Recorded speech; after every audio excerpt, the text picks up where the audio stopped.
Bonjour tout le monde, j'espère que vous allez bien, je suis super contente de vous retrouver. Pour moi ça fait une éternité que j'ai pas filmé puisque j'avais préparé mes vidéos un peu en avance avant de partir en vacances. Et aujourd'hui nous allons parler budget. Donc comme vous avez pu le voir si vous me suivez sur Instagram, c'est Mûre et Noisette également. Je suis partie en vacances dans le nord de la France puis en Belgique et on a pas mal consommé parce que tout simplement quand on est en vacances on se fait énormément plaisir avec mon copain. Pour nous un des plaisirs des vacances c'est vraiment de pas cuisiner, de manger très souvent au resto. On est vegan donc on adore découvrir ce qu'on peut trouver en gastronomie vegan dans d'autres pays d'ailleurs. C'était génial, à Bruxelles on s'est tellement fait plaisir, il y avait des restos super. Et j'ai reçu pas mal de questions sur Instagram me disant mais je comprends pas, tu partages souvent un budget très économique, t'as des très petites dépenses. Ou j'ai souvent partagé le fait qu'à nous deux on dépensait 750 € par mois à peu près, un peu plus, 760 je crois. Et je l'ai souvent partagé dans différentes vidéos et on m'a dit mais comment tu intègres ça dans ton budget, comment ça marche, etc. Donc je me suis dit que j'allais vous détailler un petit peu tout ça, à la fois pour vous partager le coût de ces vacances, comment on a géré ça, le fait qu'on a un peu lâché prise sur notre budget, etc. Et comment ça s'intègre dans nos dépenses du quotidien, puisque vous le savez ou peut-être pas, mais on est dans une démarche assez frugaliste, on met énormément d'argent de côté par mois par rapport à ce que l'on gagne, on met plus de 65% en moyenne de nos revenus de côté, parfois on atteint même les 70 ou 75%, ça dépend des mois, et pourtant des vacances peuvent s'intégrer dans ce budget-là, et je vais vous expliquer un petit peu comment on fait tout ça. Alors pour ceux qui ne connaissent pas mes vidéos budget, déjà je vous laisse aller en voir quelque part par ici. Je vous mettrai ma vidéo sur mon budget pour 2022 puisque en début d'année et en fin d'année je fais à la fois une prévision de mes dépenses pour l'année, de mes revenus, etc. Et en fin d'année je fais un petit bilan à chaque fois, donc n'hésitez pas à vous abonner si vous voulez suivre toutes ces vidéos là. Mais pour faire un petit récapitulatif, on a des revenus d'environ 3500 € par mois à deux. Je dis bien à deux, ce ne sont pas mes revenus, c'est vraiment à nous deux. Et on dépense moins de 800 € par mois à nous deux, donc ça nous fait quand même une très belle capacité d'épargne. Et malgré tout, on arrive à pas mal en profiter. Donc déjà, si vous avez manqué la plupart de mes vidéos et si vous vous demandez mais attends c'est impossible, ils sont deux et tout ça, on a acheté notre logement cash quand on avait 23 ans. Avant ça, on avait énormément mis d'argent de côté pour pouvoir acheter notre appart, qui est un petit appartement qui ne coûte pas extrêmement cher. On est dans un appartement à moins de 100 000 € au moment où on l'a payé. Donc voilà, c'est un peu comme ça qu'on a fait pour le payer. On n'a pas acheté une maison avec piscine, etc. Mais c'est vrai que ça nous permet de faire de très belles économies puisque le fait de ne pas avoir de loyer à payer, ça nous permet de mettre cet argent ailleurs et c'était notre but. Dès qu'on a commencé à payer un loyer, à gagner de l'argent, etc., on s'est dit ce serait quand même cool de pas payer de loyer et c'est vrai qu'on avait tout mis en place pour pouvoir acheter notre appartement. Et moi j'avais commencé à mettre de l'argent de côté très jeune, etc. C'est pour faire un petit récap parce que des fois quand on ne me connaît pas du tout ou quand on ne connaît pas du tout mon contenu, c'est vrai que ça peut surprendre de voir l'état de nos dépenses en temps normal. Alors quand je vous partage mon budget annuel, je lisse tout sur l'année pour que ça donne une somme mensuelle, mais il y a des sommes qu'on ne paye pas tous les mois. Par exemple, la taxe foncière, on va pas la payer tous les mois. Je sais pas, il y a plein de petites choses comme ça qu'on ne paye absolument pas tous les mois, donc tout n'est pas mensualisé. Et il y a des choses qu'on paye tous les 3 mois, etc. comme tout ce qui est charges de copro, enfin ce genre de choses. Là on a demandé à lisser pour nos charges de copro de cet appartement là. Mais voilà, je vais vous partager donc nos dépenses du mois, mais on en a eu moins que d'habitude. Déjà parce que pour EDF, on n'a pas payé notre électricité du mois et on s'est fait rembourser 10 € parce qu'on avait moins consommé que ce qui avait été mensualisé de base, donc ça nous a permis d'économiser ce point-là sur le mois, même si bien évidemment c'est notre consommation de plusieurs mois qui est prise en compte, mais en termes de chiffres, c'est vraiment sur ce mois-ci que ça va nous faire une petite déduction du budget. Donc ça nous a permis d'avoir un budget électricité de moins 10 €, ce qui est plutôt agréable. Ensuite au niveau de ce que je considère comme des charges fixes, normalement je mensualise un peu dans notre budget tout ce qui est cadeaux, loisirs et imprévus. Et on le fait en virement en prévision en fait sur notre compte et on ne le retire pas en fin de mois puisqu'on fonctionne avec un compte commun. On a chacun nos comptes perso, notre épargne perso et on a un compte commun sur lequel on envoie 380 € précisément chaque mois dessus, mais la plupart du temps on utilise beaucoup moins, ce qui fait qu'il y a une petite somme qui s'accumule en plus sur notre compte commun et dès qu'on fait des vacances on va piocher dedans. Mais là par exemple tout ce qui était loisirs, dedans on compte les vacances et du coup ça nous a permis de piocher dedans mais on n'a pas eu à l'ajouter en plus. Pareil pour les cadeaux, dans notre budget vacances il y a pas mal de cadeaux, j'en parlerai après. et on n'a pas eu d'imprévu sur le mois de mai, c'est bon, j'ai plus besoin de toucher du bois, on est en juin, donc je peux le dire, il n'y a pas eu d'imprévu sur le mois de mai, donc notre budget d'environ, je crois qu'il est de 50 €. Donc notre budget de 50 € dédié aux imprévus n'a pas été impacté ce mois-ci. Donc voilà, il y a plein de petites dépenses comme ça en frais réels qu'on n'a pas eu à mettre par rapport à ce qu'on budgétise en temps normal. Donc en charge fixe ce mois-ci, on a eu simplement la box internet à payer, l'assurance habitation, nos forfaits de téléphone. On a eu également les charges de copro et je crois que c'est tout, et on a déduit le prix de EDF, donc ça nous fait 153 € pour ce mois-ci en charge fixe. Sachant que voilà, c'est ce que je vous ai dit avant, il y a par exemple l'eau, nous on la paye dans les charges de copro et c'est un peu régularisé à l'année, ce genre de choses. Là il n'y a pas eu de facture d'électricité, etc. Ce ne sont pas nos charges pour chaque mois, mais là c'est ce qu'on a eu à payer ce mois-ci. J'ai vraiment fait avec ce qui est sorti de notre compte, j'ai juste regardé mon compte et additionné les dépenses. Au niveau du budget courses et restaurants, on s'est un peu plus lâché que d'habitude ce mois-ci, même en dehors des vacances. Je pense que ça s'explique pas mal parce que ça faisait longtemps qu'on n'avait pas pris de repos. On a tous les deux beaucoup travaillé ce mois-ci. Et donc c'est vrai que sur les jours où on travaillait pas, on s'est un petit peu lâché par rapport à d'habitude. Ça reste très raisonnable, hein. Voilà, on n'a pas dépensé des milliers d'euros, mais on a dépensé 119 € en courses et 124 € en restaurant, sachant que dans les restaurants je compte tout ce qui est boire un café, manger une glace, etc. Ce qui est beaucoup plus que ce qu'on dépense en temps normal, puisque normalement on dépense 150 € pour ces deux postes réunis par mois. Et là on a dépensé quasiment 250 €, sachant que j'ai eu des avantages en nature de par mon travail, donc j'ai eu de la nourriture gratuite, etc. qui s'est ajoutée à tout ça. Donc on a quand même pas mal dépensé ce mois-ci en nourriture, et surtout en comptant le fait qu'au milieu de tout ça j'ai fait un défi à 1 € par repas, donc qui nous a pas mal baissé le budget. Je pense que si j'avais pas fait ce défi, notre budget alimentaire aurait été encore plus élevé. Donc c'est vrai que sur le mois de mai on a beaucoup relâché la pression, on s'est fait vachement plaisir. Moi après j'ai vu pas mal de gens aussi que j'avais pas vu depuis longtemps, donc c'est vrai qu'il y a pas mal de fois où j'ai consommé des trucs que je consomme pas trop en temps normal, genre des cafés latte à 4-5 €, ce genre de trucs, et ça monte très vite dès qu'on se met à le faire plusieurs fois par semaine, dès qu'on sort un petit peu plus tout simplement. Alors c'est pas grave du tout, hein, c'est totalement intégré dans notre budget et c'est très important de relâcher la pression de temps en temps. Pour moi le budget c'est très important parce que c'est ce qu'on peut faire avec, c'est tous les objectifs que l'on peut atteindre quand on se met à regarder un petit peu les dépenses inutiles, etc. Mais après dépenser en conscience et consommer des choses qui nous font du bien, c'est important aussi, il faut vraiment pas stresser sur ça. Et je trouve que c'est ce qui est bien avec l'épargne, avec le fait de gérer son budget, de le connaître, c'est que on peut s'accorder des plaisirs, se faire je sais pas, des petites folies de temps en temps et sans culpabiliser parce qu'on sait qu'on peut se le permettre et c'est très agréable. Ensuite je l'ai compté en dépenses, c'est vrai que j'aurais pu le mettre dans les imprévus, en vrai j'ai payé 25 € pour un rendez-vous avec un ophtalmo qui m'a pas servi à grand chose, mais j'ai toujours pas été remboursée, donc pour moi tant que je suis pas remboursée de quelque chose, je le compte en dépenses et le remboursement je le compterai en revenu le mois prochain par exemple, si ça arrive un jour, je sais pas pourquoi, ça met super longtemps. Et sinon on a aussi acheté des plantes. J'avais jamais acheté de plantes dans notre appartement, j'étais convaincue que les plantes avaient besoin d'être dans un appartement bien ensoleillé, etc. Ce qui n'est pas du tout le cas du nôtre. Et apparemment, il y a plein de plantes qui aiment bien ne pas être au soleil justement, donc tant mieux. J'ai acheté deux très jolies plantes que j'aime beaucoup, j'en prends soin, elles sont pas mortes pendant qu'on est parti en vacances, donc je suis très contente, j'avais super peur de ça. Mais donc on a dépensé 53 € pour acheter deux plantes de taille moyenne et que j'aime bien. Donc voilà, c'était une petite dépense. C'est assez rare qu'on dépense en décoration, tout simplement parce qu'il y a des assez gros travaux qui sont prévus dans notre appartement. C'est un des trucs qui faisait que notre appartement n'était pas cher, c'est qu'il y a des gros travaux de copro à payer ensuite, donc c'était plus ou moins intégré dans notre budget. Mais du coup en fait on n'ose pas trop redécorer et tout parce qu'on sait qu'il va y avoir des travaux, qu'il va falloir peut-être déplacer nos meubles, etc. Mais vu que les travaux mettent longtemps à se mettre en place et que moi j'en avais un peu marre de pas avoir de plantes et qu'il manque un petit peu de décoration dans notre appartement, du coup on est allé acheter des plantes et c'est pas grave, on les emmènera avec nous dès qu'il y aura des gros travaux dans notre appartement et qu'il faudra qu'on se reloge pour quelques semaines. En autre dépense, il y a eu l'abonnement mensuel de mon copain pour le bus, enfin pour la carte de transport de Marseille, donc ça a coûté 40 €, sachant qu'il se fait rembourser la moitié par son employeur. Et ce mois-ci, on n'a pas eu de dépenses pour le bus régional qu'on prend pour aller chez nos parents. En temps normal, On estime que c'est à peu près à 30 € par mois, mais tout simplement parce que c'est pas ce mois-ci qu'on a payé nos tickets, c'était il y a 2 mois ou quelque chose comme ça. On les achète généralement par ticket de 10, donc ça nous permet de faire pas mal d'allers-retours avec, donc il n'y a pas eu cette dépense-là ce mois-ci.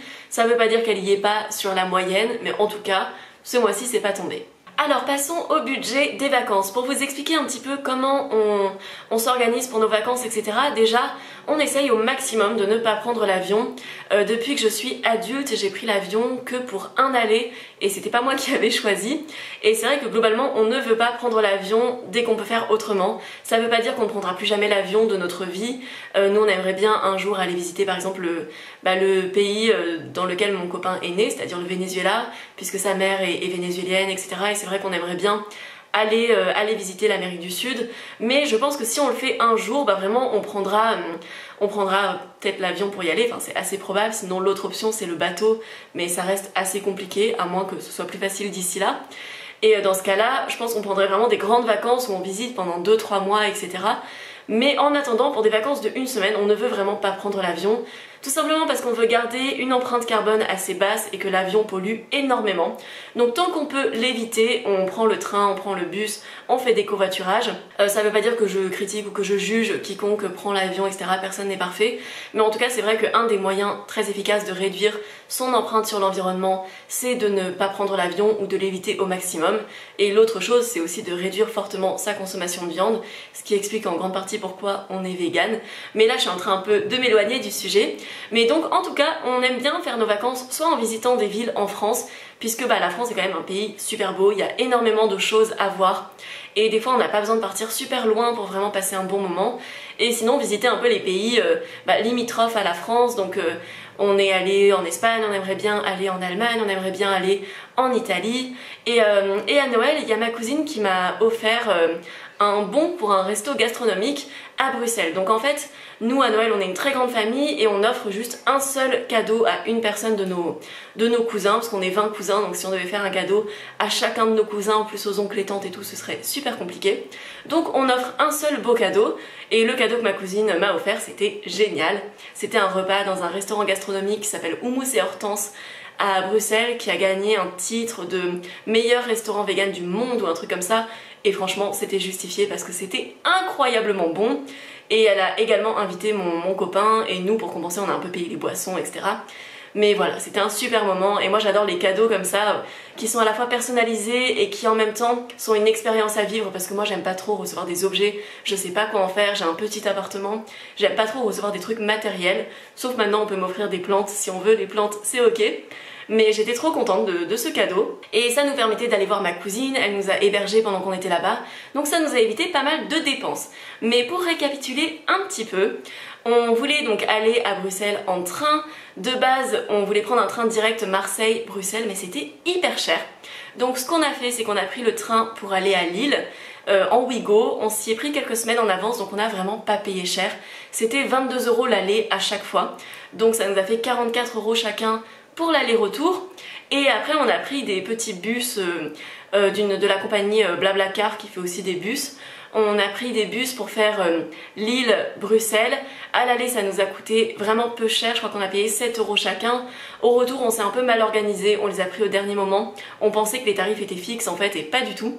Donc on a payé le double, ça nous a coûté 15 € chacun pour le retour. C'était pas très cher, mais en tout cas c'est tout pour nos frais de déplacement. Sachant que sur place, je crois qu'à Lille on a payé 2 billets de tram et on a payé 2 billets de métro à Bruxelles. Donc vraiment au niveau du transport c'était vraiment pas cher, ça revient environ à une 60aine d'euros chacun. Ensuite, donc pour l'hébergement, on n'a pas payé quand on était chez ma cousine, forcément elle nous a invités.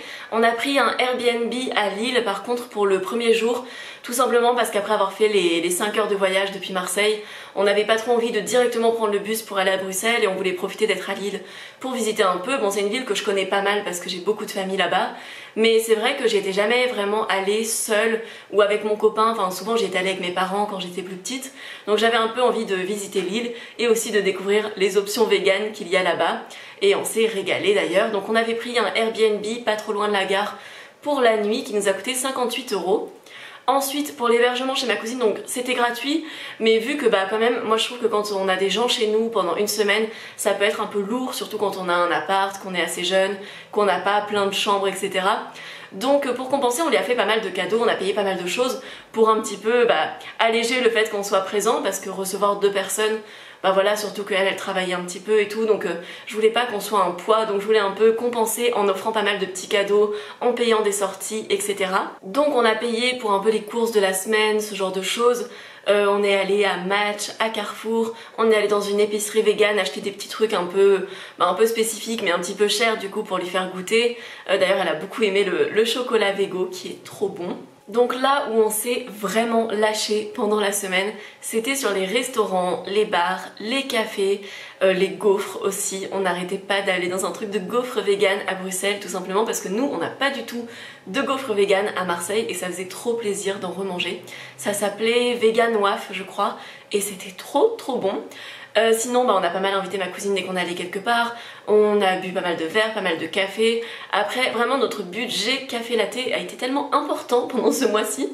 C'est vrai qu'en temps normal moi je suis vraiment adepte de faire mon café à la maison, faire mon café latte. Ça revient à rien du tout, ça revient à quelque chose comme 20 centimes ou 25 centimes. Et c'est vrai que quand on le boit dans des lieux un petit peu fancy, bobo, vegan friendly, machin, souvent ça coûte facilement 4 euros, 5 euros. Des fois ils font payer un supplément pour le lait végétal, etc.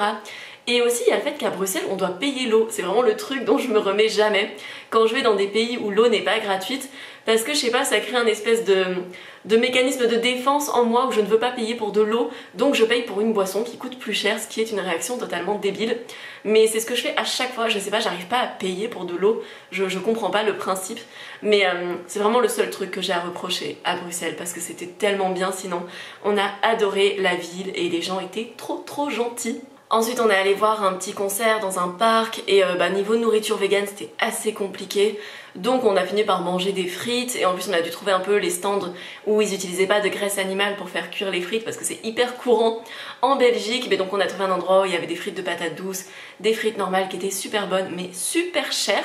Et sinon on a eu pas mal de petits trucs où par exemple c'était vraiment le cliché, mais quand on est descendu du train en arrivant à Lille, mais on s'est pris de la pluie comme pas possible dessus et on avait tous nos bagages, notre Airbnb était pas encore disponible, donc on est allé un peu au lieu le plus proche, on savait qu'on pouvait trouver des trucs vegan, donc on est allé à Starbucks, sachant qu'en vrai j'aime pas trop donner de l'argent à Starbucks alors qu'il y a des trucs beaucoup plus éthiques qui existent, mais c'était un peu l'endroit où on savait qu'on allait pouvoir recharger nos portables, etc. Donc c'est vrai que les vacances ça entraîne souvent des petits frais comme ça. C'est pareil, dès que t'as envie d'aller aux toilettes alors que t'es en ville avec tes bagages et tout, souvent tu te retrouves à consommer quelque part pour pouvoir utiliser les toilettes, ou quand il faut recharger ta gourde, ou quand il faut brancher ton portable, enfin il y a plein de petits frais comme ça qui sont engendrés dès qu'on est en voyage, ça fait un peu partie du truc. Donc je vous mettrai le récapitulatif, j'ai fait un tableau un peu de toutes ces dépenses, je l'aurais pas fait en temps normal, hein, c'est juste pour la vidéo. En temps normal j'aurais juste regardé le budget global du mois, j'aurais dit ok et je serais passée à la suite. Mais voilà, donc vous verrez il y a beaucoup de dépenses de restaurant, etc. On n'a pas payé pour les visites qu'on a faites parce que c'est ma cousine qui nous a invités. Et sinon on a fait pas mal, on a visité énormément de choses gratuites. Il y a aussi des visites qu'on voulait faire et qu'on n'a pas réussi à faire, soit parce qu'il y avait trop de monde et qu'on n'avait pas le temps. Par exemple on voulait aller au musée de la BD et c'est vrai qu'il y avait une file d'attente énorme, du coup ça nous aurait mis en retard pour le restaurant justement gastronomique où on voulait aller. On était super stressés sur l'heure et finalement on n'a pas eu l'occasion d'y retourner, donc c'est dommage. Mais si un jour je retourne à Bruxelles, j'ai vachement envie d'y aller parce que moi j'adorais les BD quand j'étais petite, donc ça aurait été trop chouette de découvrir tout ça. Donc au niveau de nos dépenses totales pour le mois, donc en comprenant absolument tout ce qu'on a dépensé au mois de mai, on a dépensé 1317 €. Ce qui est beaucoup plus que d'habitude, mais ce qui n'est pas non plus énorme par rapport à nos revenus. Surtout que je reviendrai probablement sur ça en fin d'année dès que je ferai un peu le bilan. Mais nos revenus ont pas mal augmenté. Moi c'est vrai que mes revenus ont beaucoup augmenté par rapport à l'année dernière. Et mon compagnon a trouvé pas mal d'activités à faire à côté de son job de salarié, tout simplement parce que son but à terme c'est d'être indépendant, mais que pour l'instant il n'a pas encore assez de revenus stables on va dire à côté pour se lancer. Mais c'est vrai qu'il lance pas mal de trucs et donc en attendant il a son salaire de salarié et son salaire un peu des activités indépendantes qu'il fait à côté, donc il a massivement augmenté aussi ses revenus. Pour autant il travaille énormément, donc ça ne continuera pas comme ça indéfiniment. Dès qu'il aura plus son activité salariée, ce sera quand même plus tranquille pour lui, parce que l'argent c'est cool, mais le but c'est vraiment pas de s'épuiser pour gagner de l'argent. Nous c'est vrai qu'on est dans une démarche où on veut de la tranquillité le plus possible en fait. Moi je suis prête à beaucoup moins dépenser si à côté de ça j'ai plus de temps libre, si je suis beaucoup plus tranquille dans ma vie, c'est ma démarche. Mais c'est vrai qu'il y a des moments où on doit travailler un peu plus dur pour avancer dans nos objectifs, etc. Donc il y a forcément des moments où on doit sacrifier un petit peu de son temps libre, ou un petit peu d'argent, ou on doit toujours sacrifier des petites choses à certains moments dans la vie. Mais voilà, donc là, nos revenus ont pas mal augmenté. Je vous récapitulerai tout ça en fin d'année parce que je veux pas m'avancer. Et que pour l'instant, moi j'ai un très bon chiffre d'affaires par rapport à ce que j'avais espéré. J'ai aussi payé moins d'impôts que ce que j'avais anticipé. Donc ça m'a permis de pas mal économiser en plus de ce qu'on avait prévu. Mais je sais que par exemple dans mon activité, donc la création de contenu, les mois d'été sont souvent beaucoup plus creux, on a moins de partenariats, il y a beaucoup moins de vues en général aussi en été. Donc je sais pas exactement comment ça va évoluer, donc je reviendrai sur ça, je veux pas me porter la poisse non plus. Donc on n'a pas eu à désépargner, on va dire, ce mois-ci pour nos vacances, tout simplement parce qu'en début de mois, on a envoyé, comme d'habitude, 380 € chacun sur notre compte joint, mais que ce compte joint n'était pas à zéro, il y avait déjà de l'avance de tous les mois où on a budgétisé pour les vacances et où on n'en a pas pris, etc. Puisque on prend pas des vacances tous les mois. Et donc ça nous a permis de tout payer avec nos comptes joints, de mettre notre épargne classique sur nos comptes d'épargne, et voilà, donc ça nous a pas affecté en termes de budget. C'est pour ça que nous ça nous fait pas un mois très différent de d'habitude, simplement on a creusé notre compte joint, là il reste plus énormément de choses sur notre compte joint, mais c'est pas grave parce qu'on va repartir dès le mois prochain à remettre 380 € chacun, et peut-être qu'on dépensera moins, et donc ça laissera de la marge, etc. pour nos prochaines vacances ou nos prochains imprévus, ou tout ce qui peut se passer dans notre vie. En tout cas, j'espère que cette vidéo vous a plu. N'hésitez pas à vous abonner si vous voulez voir la suite. J'ai très prochainement une vidéo qui parlera du budget d'une ou d'un de mes abonnés qui devrait vous plaire, parce que je sais que c'est un format que vous aimez beaucoup. Pour ceux qui ne connaissent pas, je réagis au budget de mes abonnés, donc soit en donnant des conseils s'ils en ont demandé, soit simplement pour le partager, pour donner différents exemples de budget. Et j'ai aussi bien sûr plein de vidéos avec des petites recettes à petit budget qui arrivent. N'hésitez pas à commenter ma vidéo, à la liker. Vous savez que le référencement c'est ce qu'il y a de plus important sur YouTube, donc vraiment dès que vous avez de l'interaction avec ma vidéo, ça m'aide énormément. Je vous remercie pour tout le soutien que vous m'apportez. Je vous fais de gros bisous et on se retrouve dans environ 5 jours pour une nouvelle vidéo, ou tout de suite sur Instagram si vous voulez m'y rejoindre. Bisous!